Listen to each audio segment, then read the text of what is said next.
Hello friends, welcome to Vandana study classes. मैं आपकी दोस्त वंदना। आज हम करने वाले हैं सीडीपी यानी बाल विकास के यानी कि साइकोलॉजी के टॉप 30 क्वेश्चंस। ये प्रैक्टिस सेट है, प्रैक्टिस सेट नंबर 1 है ये। इस तरह हम जो है डेली एक प्रैक्टिस सेट करेंगे जिससे एग्ज़ाम तक हमारी सारी रिवीजन कंप्लीट हो जाएगी। ठीक है फ्रेंड्स, हम किसी भी कंटेंट को पढ़ लेते हैं अच्छे से तो उसके बाद इस तरह का प्रैक्टिस सेट करना ज़रूरी होता है, क्योंकि एग्ज़ाम में जो हमें क्वेश्चन आते हैं वो इसी तरह से आते हैं। अगर हम इस तरह से प्रैक्टिस सेट्स की प्रैक्टिस करते रहेंगे तो एग्ज़ाम के टाइम हमारा जो प्रेजेंस ऑफ माइंड है वो एक्टिव रहता है। ठीक है फ्रेंड्स, तो चलिए स्टार्ट करते हैं।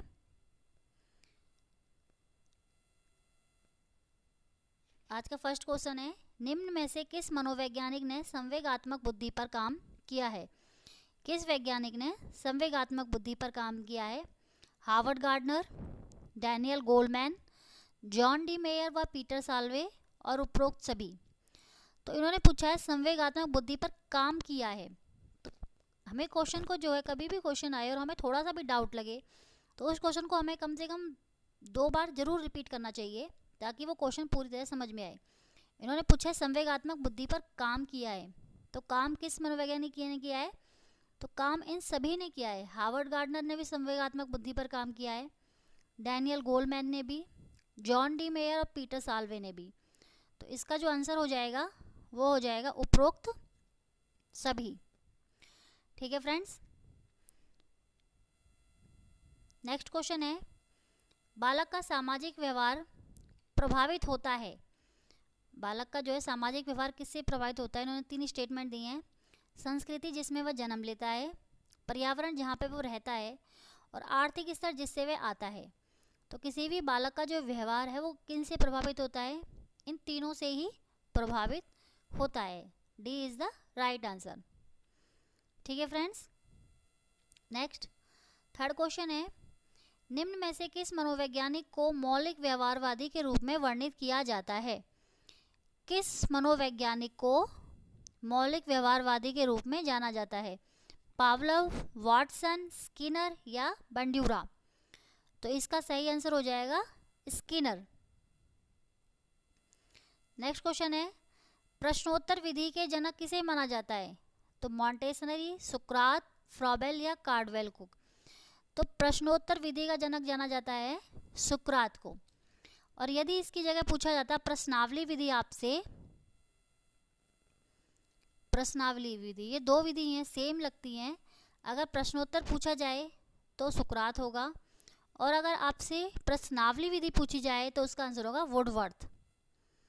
ठीक है फ्रेंड्स, नेक्स्ट क्वेश्चन है, निम्नलिखित में से कौन सा शिक्षण का सूत्र नहीं है? ये पूछा गया कौन सा शिक्षण का सूत्र नहीं है? ज्ञात से अज्ञात की ओर, अज्ञात से ज्ञात की ओर, पूर्ण से अंश की ओर या प्रत्यक्ष से अप्रत्यक्ष की ओर? आप क्वेश्चंस के आंसर साथ साथ कमेंट में दे सकते हैं, जिससे कि आप अपनी तैयारी को चेक कर सकते हैं कि आपके टोटल कितने आंसर सही हैं। तो इसका जो सही आंसर होगा 5 का, वो होगा अज्ञात से ज्ञात की ओर। B is the right answer, अज्ञात से ज्ञात की ओर ये शिक्षण का सूत्र नहीं है। फिर है क्वेश्चन नंबर 6, कक्षा में परस्पर संवाद से क्या उभर कर आना चाहिए? मतलब कक्षा में अगर संवाद हो रहा हो स्टूडेंट्स और टीचर्स के बीच या स्टूडेंट और स्टूडेंट्स के बीच, तो उसमें उसका क्या रिजल्ट आना चाहिए? विवाद, विचार, सूचनाएं या तर्क वितर्क? तो इसका क्या सही आंसर होगा, आप मुझे जो बताइए कमेंट्स में करके।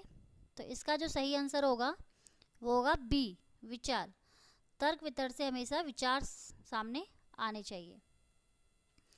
नेक्स्ट है, वातावरण सबसे बड़ा शिक्षक है। यह किसने कहा था? ये स्टेटमेंट है कि किसने कही थी कि वातावरण सबसे बड़ा शिक्षक है? वाटसन ने, वुडवर्थ ने, मैकडूगल ने या जॉन डीवी ने? तो यह कहा था ए, वाटसन ने। नेक्स्ट है, अधिगम अध्ययन का उच्चतम स्तर कौन सा है? अधिगम अध्ययन का, ये अधिगम अध्ययन ये सोपानगी का पूछा गया है। श्रृंखला अधिगम, उद्दीपन अनुक्रिया अधिगम, समस्या समाधान अधिगम, अनुकूलित अधिगम? तो ये जो अधिगम अध्ययन है, ये अधिगम सोपानगी का नियम है, ये किसने दिया था? ये दिया था रॉबर्ट गेने ने। ये दिया था रॉबर्ट गेने ने। और इन्होंने पूछा है कि इसमें सबसे उच्चतम मतलब सबसे ऊपर का स्तर कौन सा है, तो ये होगा समस्या समाधान अधिगम। रॉबर्ट गेने ने अधिगम अध्ययन के कितने चरण दिए थे, 8 चरण दिए थे टोटल, और सबसे लास्ट का था समस्या समाधान अधिगम। नेक्स्ट है, हर्बर्ट के द्वारा दिए गई पाठ योजना उपकरण के चरणों का सही क्रम बताइए। हर्बर्ट ने कौन सी प्रणाली दी थी, कौन सा उपागम दिया था, पंचपदीय प्रणाली दी थी, मतलब 5 चरण दी वाली पंचपदीय, इनकी उपागम को पंचपदीय प्रणाली के नाम से भी जाना जाता है। तो इन्होंने 5 चरण बताए थे, वो 5 चरणों का पाठ योजना के 5 चरणों का सही क्रम बताना है। तो देखिए कौन सा होगा सही क्रम, प्रस्तुतिकरण, तुलना, सामान्यीकरण, अनुप्रयोग, प्रस्तावना। प्रस्तुतिकरण, तुलना, प्रस्तुतिकरण, सामान्यीकरण, अनुप्रयोग, प्रस्तावना, प्रस्तुतिकरण, तुलना, सामान्यीकरण, अनुप्रयोग, या सामान्यीकरण, तुलना, प्रस्तुतिकरण, अनुप्रयोग, प्रस्तावना। तो कौन सा आंसर सही होगा आप मुझे बताइए, ए, बी, सी या डी। तो 9 का जो आंसर सही होगा, इन्होंने जो पंचपदीय प्रणाली दी उसमें उन्होंने बताया सबसे पहले प्रस्तावना, फिर प्रस्तुतिकरण, फिर तुलना, फिर सामान्यीकरण और फिर अनुप्रयोग। तो इसका सही आंसर हो जाएगा C. C is the right answer. Next है, सृजनात्मकता की विशेषता क्या होती है। सृजनात्मकता की विशेषता मौलिकता, लचीलापन, प्रभावशीलता या सभी। तो सृजनात्मकता की विशेषता होती है ये सभी। नेक्स्ट क्वेश्चन है 11 नंबर का, किसी कार्य को करने की विशिष्ट क्षमता को क्या कहते हैं। किसी कार्य को करने की विशिष्ट क्षमता, ठीक है, देखिए यहाँ विशिष्ट आ गया है, विशिष्ट क्षमता। किसी कार्य को करने के लिए कोई स्पेशल क्षमता लगानी पड़े तो क्या बोलते हैं उसको, अभिरुचि, प्रत्यक्षीकरण, अभिवृत्ति, अभियोग्यता। तो इसका जो सही आंसर होगा वो होगा अभियोग्यता। सिर्फ कार्य को करने की योग्यता हो, क्षमता हो तो उसको योग्यता कहते हैं, बट विशिष्ट क्षमता लगानी पड़े तो उसको अभियोग्यता कहते हैं। ठीक है फ्रेंड्स। नेक्स्ट है, मनोवैज्ञानिक जिन्होंने गणित की शाखा टॉपोलॉजी के सिद्धांत व आकर्षण विकर्षण के सिद्धांत पर अधिगम सिद्धांत विकसित किया। कौन से वैज्ञानिक थे जिन्होंने गणित और विज्ञान के ऊपर सिद्धांत विकसित किया था। ये बहुत फेमस वैज्ञानिक थे, उनका कई बार क्वेश्चन आता है घुमा के। कुर्ट लेविन, फ्रायर, जीन पियाजे, स्किनर। तो ये थे कुर्ट लेविन। इन्होंने दिया था क्षेत्रीय अधिगम का सिद्धांत।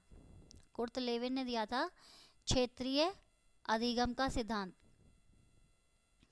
ये क्वेश्चन कई बार आता है और घुमा के आता है ये, जैसे क्षेत्रीय अधिगम space theory, space field theory के नाम से जाना जाता है।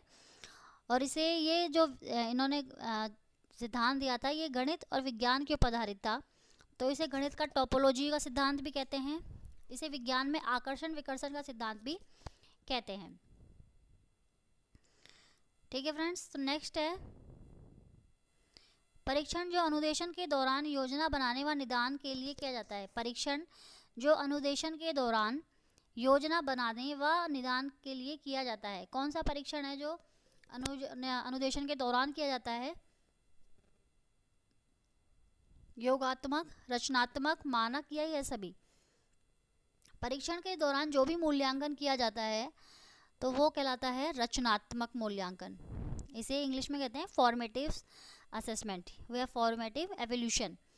और जो परीक्षण के बाद में किया जाता है लास्ट में वो होता है सबमेटिव एवोल्यूशन।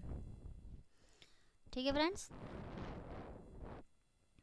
नेक्स्ट है, निम्न में से सही नहीं है।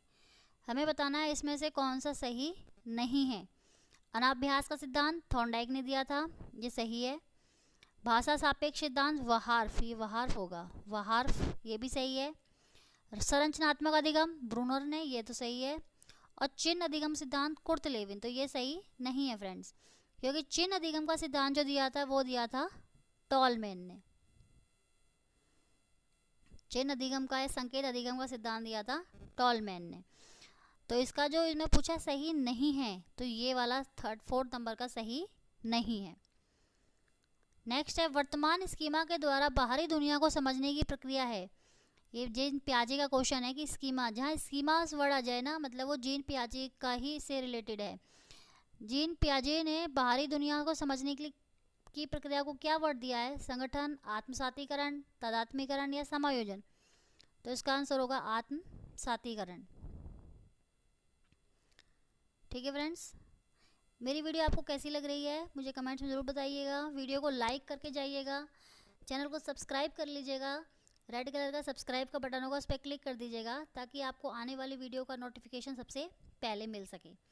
और मेरी वीडियो को ऐसे ही सपोर्ट करते रहिएगा। नेक्स्ट है अभिप्रेरणा का सिद्धांत नहीं है। ये सिद्धांत है उसको बताना है कि अभिप्रेरणा का सिद्धांत नहीं है। उपलब्धि अभिप्रेरणा, मनोविश्लेषण, व्यक्तिकरण या स्वीकार्यवहन? तो अभिप्रेरणा का सिद्धांत नहीं है, इसमें व्यक्तिकरण का सिद्धांत नहीं होता है। फिर है लैटिन शब्द साइको का क्या अर्थ है? लैटिन शब्द साइको का क्या अर्थ है? मन, व्यवहार, आत्मा या चेतना? तो ये तो मैंने अपनी पिछली वीडियो में भी बहुत डिटेल समझाया था, मनोविज्ञान की उत्पत्ति वाले उसमें डिटेल में समझाया था साइको प्लस साइकी का। तो ये होगा साइको का अर्थ है आत्मा, जो एक लैटिन भाषा का शब्द है। अगर तुम मुझे कोई बालक दे दो तो मैं उसे कुछ भी बना सकता हूँ, ये दावा किसका है? ये स्टेटमेंट है, किसने कहा था ये कि तुम मुझे कोई भी बालक दे दो तो मैं उसे कुछ भी बना सकता हूँ? बहुत ही फेमस स्टेटमेंट है और कई बार पूछी जाती है। ये कहा था वॉटसन ने। 19 नंबर का क्वेश्चन है, शिक्षा का अधिकार अधिनियम 2009 लागू नहीं होता। ये स्टेटमेंट है, 4 लाइनें। पूछा गया कि इसमें किस पे लागू नहीं होता? RTE 2009 निःशक्त बच्चों पे, 6 से 14 वर्ष की आयु के बच्चों पे, 14 से 18 वर्ष की आयु के बच्चों पे, बच्चों की नियमित उपस्थिति पे। तो RTE देखो निःशक्त बच्चों पे लागू होता है, 6 से 14 वर्ष के बच्चों की आयु के लिए। तो ये इसका मेन मोटो है कि 6 से 14 वर्षों की बच्ची की आयु के लिए फ्री और कंपलसरी एजुकेशन RTE का।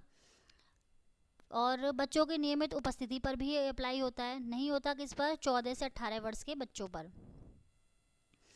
नेक्स्ट है निर्मितवाद सिद्धांत का उद्गम है। निर्मितवाद का सिद्धांत का उद्गम पूछा गया इसमें, ये कौन सा है? व्यवहारिक मनोविज्ञान, सामाजिक मनोविज्ञान, संज्ञानवादी या सभी?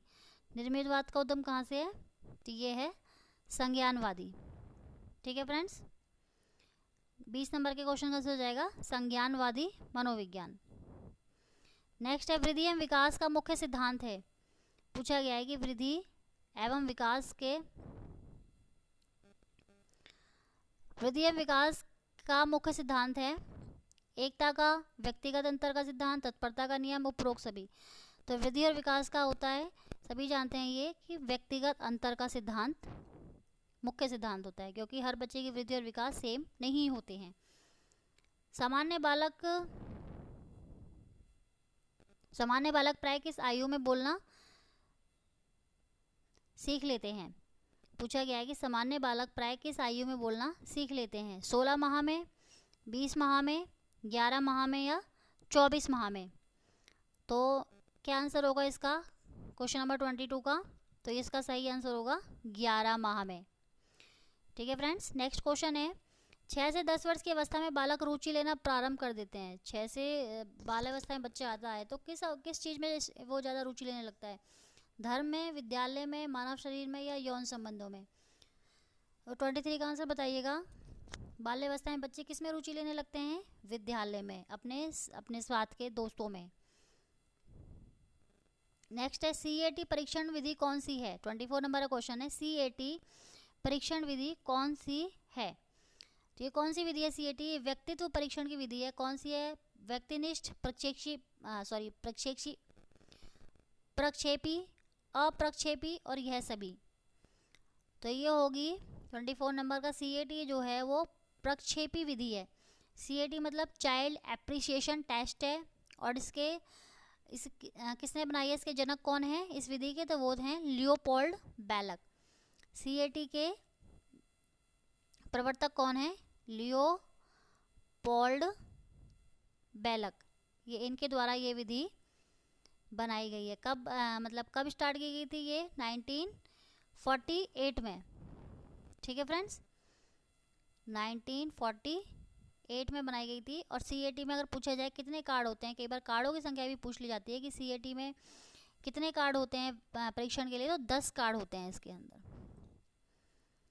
नेक्स्ट क्वेश्चन है संवेगात्मक बुद्धि बुद्धिलब्धि से अधिक महत्वपूर्ण क्यों? ये रचना किसकी है? ये एक पुस्तक है, संवेगात्मक बुद्धि बुद्धिलब्धि से अधिक महत्वपूर्ण क्यों है? ये पुस्तक है, बहुत ही फेमस है और ये भी पूछी गई है क्वेश्चन कि संवेगात्मक बुद्धि बुद्धि लब्धि से अधिक महत्वपूर्ण क्यों। किसकी रचना है ये? तो ये है डैनियल गोलमैन की। संवेगात्मक बुद्धि का सर्वप्रथम प्रयोग, इसका प्रवर्तक माने जाते हैं जॉन डी मेयर व पीटर साल्वे, जो अमेरिका के निवासी थे, ये माने जाते हैं। और बट इसको फेमस किया, मतलब इसको बहुत ज़्यादा फेमस किया, ये किया था डैनियल गोलमैन ने, और इन्हीं की ये पुस्तक है संवेगात्मक बुद्धि बुद्धि लब्धि से अधिक महत्वपूर्ण क्यों है। नेक्स्ट है इरोज थैनाटोज नामक मूल प्रवृत्तियाँ किस मनोवैज्ञानिक की हैं। इरोज थैनाटोज ये किस मनोवैज्ञानिक ने दी हैं? तो ये सिगमंड फ्राइड का ये है, प्रवृत्तियाँ दी हैं, ये 2 प्रवृत्तियाँ सिगमंड फ्राइड ने बताई हैं, इरोज और थैनाटोज। इरोज होती है जीवन प्रवृत्ति, इरोज होती है जीवन से संबंधित जीवन प्रवृत्ति, और थैनाटोज होती है मृत्यु से संबंधित जीवन प्रवृत्ति। इरोज इसको आशावादी प्रवृत्ति बोलते हैं, और मृत्यु यानी थैनाटोज इसको निराशावादी प्रवृत्ति कहते हैं। ठीक है फ्रेंड्स। नेक्स्ट है 27 का नंबर क्वेश्चन, शिक्षा के क्षेत्र में सबसे महत्वपूर्ण क्या होता है। मोस्ट इंपॉर्टेंट क्वेश्चन और मोस्ट इजी, ये मतलब सभी जानते होंगे शिक्षा के क्षेत्र में क्या सबसे इम्पोर्टेंट है। शिक्षक है, शिक्षार्थी है, पाठ्यक्रम है या अंतःक्रिया है। तो शिक्षा के क्षेत्र में शिक्षार्थी मोस्ट इंपॉर्टेंट होता है। नेक्स्ट है बुद्धि परीक्षण के कार्यकारी श्रृंखला बनाने वाले प्रथम व्यक्ति थे, मतलब बुद्धि परीक्षण में को बनाने वाले सबसे प्रथम व्यक्ति कौन थे। तो बुद्धि के क्षेत्र में कभी भी कोई प्रथम नाम से कुछ पूछा जाए ना कि प्रथम बुद्धि के बारे में प्रथम काम किसने किया था, तो वो थे अल्फ्रेड बिने ने। नेक्स्ट है 29, किसकी पुस्तक में लिखा है कि किशोर अवस्था एक नया जन्म है। मतलब किसने लिखा है ये अपनी पुस्तक में किशोर अवस्था एक नया जन्म है, तो ये किसने लिखा है। 29 number question, Erikson, Smith, Stanley Hall या एडम्स। तो ये है स्टैनले हॉल, इन्होंने लिखा है। लास्ट क्वेश्चन है आज का, शिक्षा बिना बोझ के रिपोर्ट का संबंध किससे है। शिक्षा बिना बोझ के, ये इसका संबंध किससे है। आरटीई से, एनसीएफ से, एनसीएफ 2005 से, कोठारी आयोग या मुजालिया आयोग। तो इसका संबंध है शिक्षा बिना बोझ के एनसीएफ 2005 से। ठीक है फ्रेंड्स, ये थे आज के 30 क्वेश्चन। क्वेश्चन का लेवल कैसा लगा आप मुझे जरूर बताइएगा। वीडियो को लाइक कीजिएगा ज़्यादा से ज़्यादा, ताकि मैं ऐसे ही प्रैक्टिस सेट में डेली लेके आती रहूँगी, और इससे जो है आपकी प्रैक्टिस होती रहेगी। एग्ज़ाम तक इस तरह हम पूरा सिलेबस का रिवीजन कर लेंगे। मेरी वीडियो को लाइक कीजिएगा, चैनल को सब्सक्राइब कीजिएगा, और वीडियो को ज़्यादा से ज़्यादा और लोगों में शेयर कीजिएगा। Thank you.